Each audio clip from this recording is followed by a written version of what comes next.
পশ্চিমবঙ্গের মুর্শিদাবাদের এক স্থায়ী যুবককে শিলচরে মারধর করার ঘটনায় সরব হয়েছে সিপিআই এমএল। তারা এ ব্যাপারে কঠোর ব্যবস্থা নেওয়ার দাবি জানিয়েছেন। Bureau report Barak vision. দিচ্ছে তাদেরকে বিনা কারণে তাদের উপর আক্রমণ করা হচ্ছে।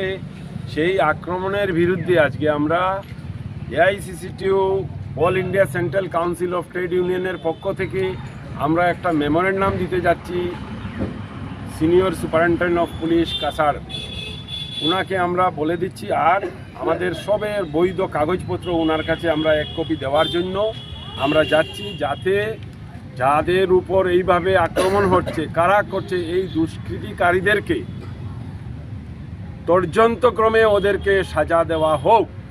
কারণ যাদেরকে বলা হচ্ছে বাংলাদেশি, তারা কিন্তু ভারতের নাগরিক। তাই আমার আবেদন ডিসি মহোদয়ের কাছে এবং এসপি মহোদয়ের কাছে, যাতে তারা সকালে যখন সকাল 7টার সময় টুকটুকি করে যায়, তখন তাদেরকে রাস্তায় থামিয়ে অত্যাচার করা হয় বাংলাদেশি বলে।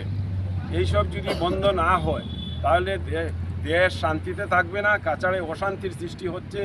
এগুলা বন্ধ করার জন্য আমি আপিল করছি প্রশাসনের কাছে।